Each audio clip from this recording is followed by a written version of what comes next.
Return of कहानी प्रस्तुत करते हैं आज की नई कहानी, जिसका शीर्षक है ससुर जी चुगलियां करना तो कोई आपसे सीखे। तो चलिए शुरू करते हैं। आज बूढ़े बाबा खाने के लिए चारों बेटों के दरवाजे पर जा रहे हैं, पर एक भी दरवाजे से खाना नहीं मिलता। बाबा भी सोच रहे हैं कि क्या किस्मत है मेरी, इतना धन, खेती, पैसा सब बेटे के नाम तो कर दी, पर आज खाने के लिए उन्हीं बेटों के पास मेरे लिए अनाज नहीं। बहुत सोचने के बाद बाबा बड़े बेटे के पास जाते हैं और कहते हैं, बेटा रामू, बहुत भूख लगी है, बेटा कुछ खाने को दे दे। देख सुबह से दोपहर होने आई है, भूख लगी है, बहू को कह दो ज़रा खाना दे दे मुझे।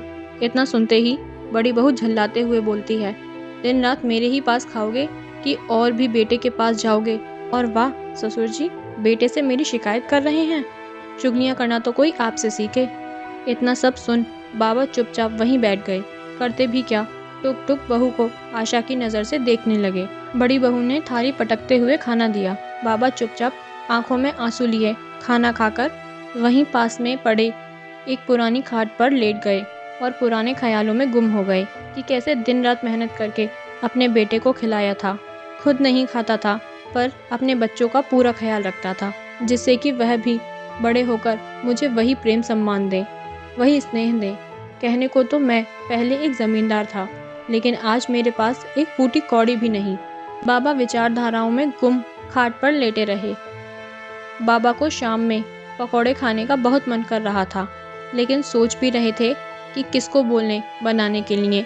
बाबा को अपनी पत्नी याद आ रही थी, कैसे एक बार कहने पर यशोदा ढेर सारे पकौड़े बना देती थी और बाबा बड़े ठाठ से सभी बच्चों के साथ पकौड़े का मज़ा लेते थे, पर अब उन्हें बच्चों के सामने खाने के लिए तरसना पड़ता है। बाबा सोचे कि क्यों ना मंझली बहू को एक बार कहकर देखें। बाबा बहुत साहस बटोर के मंझली बहू के पास गए और बोले, बहू ज़रा पकौड़े बनाना, बहुत मन कर रहा है खाने को। मंझली बहू ने ढेर सारे पकौड़े बनाकर बाबा को दे दिए खाने के लिए। बाबा भी आराम से कुर्सी पर बैठकर तृप्त होकर पकौड़े खाने लगे और फिर उठकर अपने रूम में आराम करने के लिए आगे बढ़े।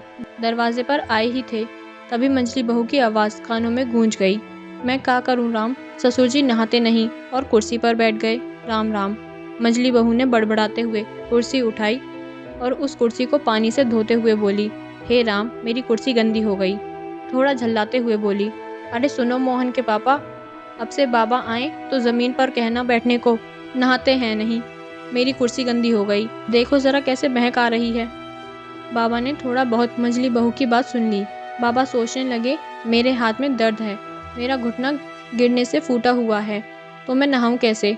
कोई मुझे नहलाता भी नहीं, ना कोई सर्फ साबुन देता है, ना कोई पास आता है। भगवान क्या यही दिन देखने के लिए जिंदा रखा है? बाबा सोचते सोचते अपने बेड पर कब सो गए उन्हें भी नहीं पता चला। सुबह सुबह बेटे विपिन ने बाबा को चाय लाकर दी। बाबा ने लड़खड़ाती आवाज़ से छोटे बेटे विपिन को बोला कि बेटा आज तुम मुझे नहला दोगे? कल मंझली बहू गुस्सा हो रही थी, बदबूदार हो गया हूँ। बेटे ने हामी भर दी। बाबा भी खुश हो गए। फिर विपिन ने बाबा को नहलाया और अच्छे वस्त्र पहनाए। बाबा ने विपिन से कहा, बेटा ज़रा दीदी को फ़ोन करना, कहना बाबा आपसे मिलना चाहते हैं। बड़ी बहू को कहा था फ़ोन करने के लिए, कुसुम पर बोली कि मेरे मोबाइल में बैलेंस नहीं है। थोड़ी देर बाद ही अपने मायके बात करने लगी, इसलिए तुमसे कह रहा हूँ। विपिन अपनी बहन कुसुम को फ़ोन किया। हेलो दीदी, कैसी हो? सब कुशल मंगल है ना?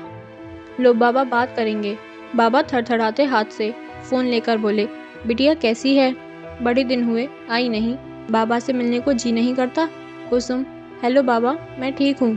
आप जानते हो बाबा, मैं क्यों नहीं आती, भाभीियों का ताना चुभता है। खैर आपसे मिलने आ रही हूँ, अपना ख्याल रखना बाबा, प्रणाम। कुसुम एक दिन बाद बहुत सारा नाश्ता घर से बनाकर बाबा के लिए लाई। जब भाभीियों ने जाना कि ननद आई है तो बोली, क्या हम आपके पापा को खाना नहीं देते हैं? जो आप खाना लेकर आई हैं, बुरा न मानना दीदी, पर ये ठीक नहीं है, गांव वाले लोग क्या कहेंगे?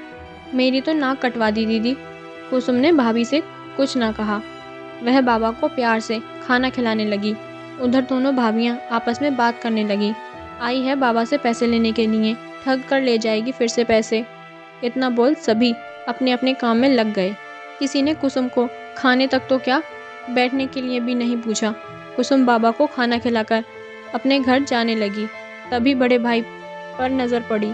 कुसुम रो पड़ी। रोते हुए बोली, भैया, क्या मेरा इतना भी अधिकार नहीं कि मैं अपने घर में आ सकूं और अपने पापा को अपने हाथ से खाना खिला सकूं? क्या मेरा बाबा पर कोई अधिकार नहीं?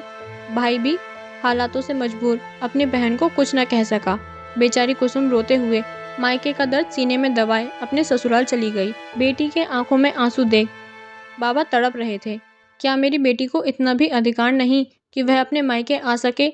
यशोदा होती तो बेटी के आते ही पाँव धोती, पैरों में तेल लगाकर कहती, बेटी खा ले। जिद करती, बेटी आज यहीं रुक जा। बाबा सोचते सोचते वहीं गेट पर बैठ गए। उन्हें याद आने लगा, कैसे मेरी कुसुम दिन भर सबका काम करती रहती थी, सबका ख्याल रखती और घर को भी चमकाए रखती थी, भाइयों का भी खूब ख्याल रखती थी। सारी बातें सोचते सोचते बाबा उठे और अपने रूम में जाकर लेट गए। विपिन ने पूछा, बाबा खाना खाओगे नहीं? क्या हुआ, तबीयत ठीक है ना? बाबा ने कहा, नहीं बेटा, भूख नहीं है आज, बस मन भारी लग रहा है। रात भर खुली आंखों से बाबा सोचते रहे। आंखों से जैसे नींद ही गायब हो गई। दूसरे दिन बाबा सुबह उठे थे। तभी बड़ी बहू बोली, बाबा आज आप अपने रूम में ही रहना, क्योंकि आज आपके पोती को देखने के लिए लड़के वाले आ रहे हैं और आपके शरीर से बदबू आती है।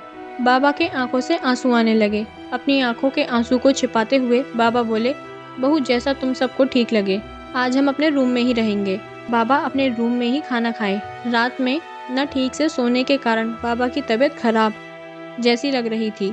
पूरा शरीर भी दर्द से टूट रहा था, पर सोच रहे थे किससे बोलूं दवा लाने को और शरीर दबाने को। तभी विपिन आता है और पूछता है, बाबा क्या हुआ?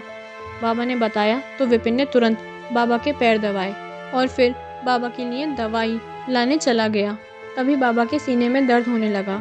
सबको बुलाने के लिए बाबा के कंठ से आवाज़ भी ठीक से नहीं निकल रही थी।